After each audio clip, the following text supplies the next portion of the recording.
Assalamualaikum. Apa khabar murid-murid? Alhamdulillah. Baiklah, pada hari ini Ustazah nak ajar tajuk Pendidikan Islam tahun 4 bidang Sirah. Baiklah murid-murid, sebelum Ustazah meneruskan pembelajaran kita pada pagi ini, baiklah, mari kita lihat objektif pembelajaran. Pertama, supaya kamu semua dapat menyatakan maksud sifat fatanah Nabi Muhammad sallallahu alaihi wasallam. Kedua, supaya kamu dapat menghuraikan sifat fatanah Nabi Muhammad sallallahu alaihi wasallam melalui kisah kehidupan Rasulullah sallallahu alaihi wasallam. Ketiga, supaya kamu dapat mengaplikasi tindakan Nabi Muhammad sallallahu alaihi wasallam bersifat fatanah sebagai bukti kecintaan kepada Rasulullah sallallahu alaihi wasallam. Baiklah murid-murid, sebelum Ustazah meneruskan tajuk kita pada pagi ini, Ustazah nak tanya, berapakah sifat wajib bagi Rasul? Berapakah sifat wajib bagi Rasul? Siapa dapat jawab? 3, 4, 5, 6 atau 20? 20? Betul tak kawan-kawan? Salah. 20 adalah sifat wajib bagi Allah. Sifat wajib bagi Rasul ada berapa? 4. Pandai. Baiklah, apa itu sifat wajib bagi Rasul? Jom kita sebut sama-sama. Sidik as-sidqu. Maksudnya apa? Benar. Amanah, amanah, jujur. Tabligh, menyampaikan. Fatanah, bijaksana. Rasulullah mempunyai 4 sifat. Okey, semua Rasul punya 4 sifat tersebut. Tetapi sifat bagi Nabi hanya ada 3, iaitu as-sidqu, amanah dan juga fatanah. Tidak ada pada sifat tabligh. Tetapi pada hari ini Ustazah bukanlah nak menerangkan sifat sidik, amanah, tabligh, fatanah. Tetapi pada hari ini Ustazah nak ajar bidang sirah. Baiklah murid-murid, apakah tajuk bidang sirah yang Ustazah nak ajar pada hari ini? Pandai. Kebijaksanaan Nabi Muhammad sallallahu alaihi wasallam. Tadi kita dah tahu maksud bijaksana ni dalam bahasa Arab apa? Fatanah. Okey, fatanah di dalam bahasa Arab. Apa maksud fatanah?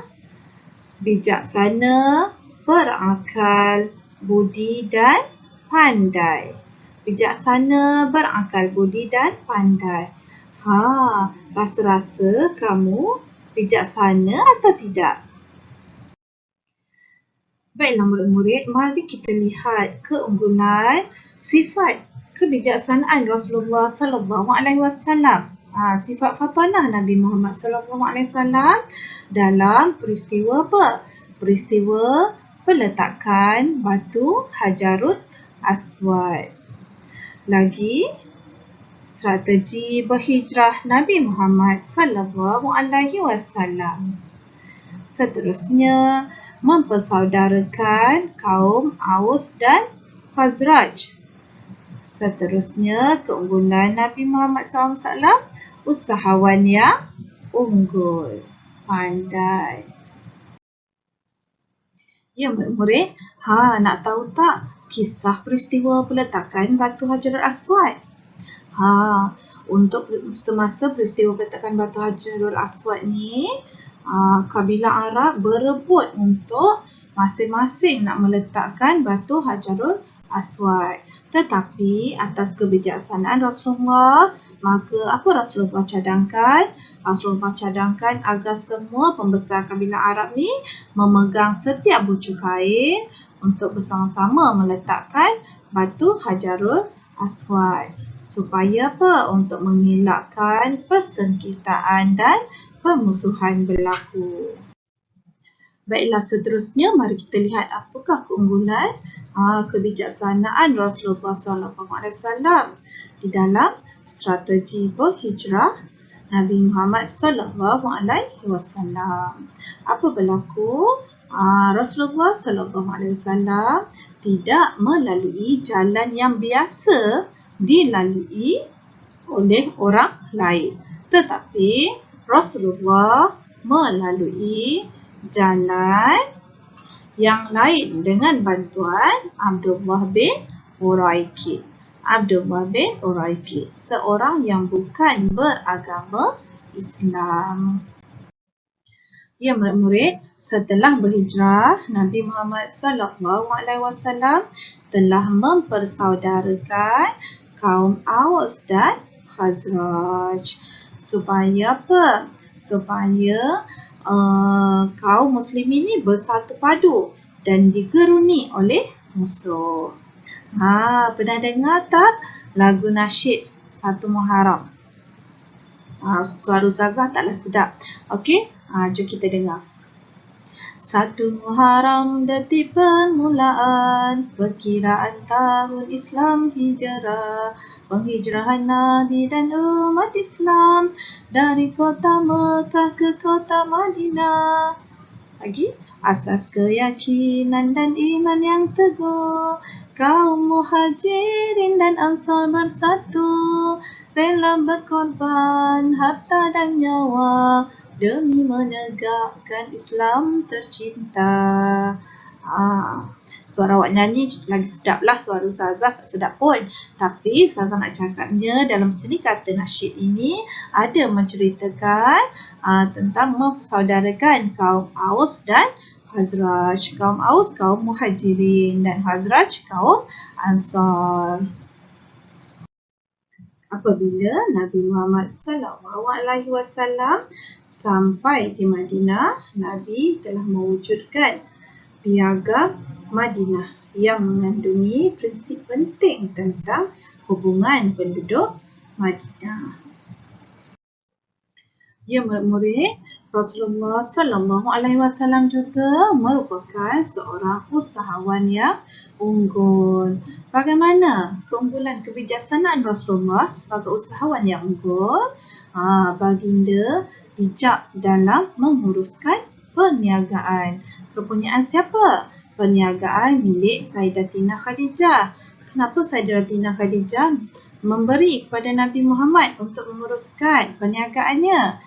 Kerana Sayyidatina Khadijah percaya di atas kejujuran dan amanah Rasulullah SAW. Sebab apa? Rasulullah mengamalkan nilai-nilai murni dalam perniagaan sehingga memperolehi keuntungan yang berganda. Menyebabkan menjadi keuntungan yang banyak, maka Rasulullah merupakan seorang usahawan yang bijaksana. Baiklah murid-murid, cuba kamu nyatakan sifat fatonah Nabi Muhammad SAW dan tindakan baginda berdasarkan kisah yang telah Ustazah ceritakan tadi. Antaranya, pandai berusaha mendamaikan persengketaan. Dengan apa? Dengan meminta setiap kabilah Arab memegang bucu kain untuk meletakkan batu Hajarul Aswad. Seterusnya, merancang sesuatu dengan teliti. Apa tindakan Rasulullah? Baginda tidak menggunakan jalan yang biasa dilalui oleh masyarakat Arab ketika berhijrah. Baginda menggunakan jalan yang lain. Seterusnya, mengutamakan perpaduan dan kesepakatan dengan cara mempersaudarakan kaum Aus dan Khazraj supaya kaum muslimin bersatu padu dan digeruni musuh. Baiklah murid-murid, mari kita lihat gambar di skrin. Apakah sifat Fatimah Nabi SAW yang boleh kamu contohi dan aplikasi dalam kehidupan? Mari kita lihat gambar yang pertama. Murid sedang belajar.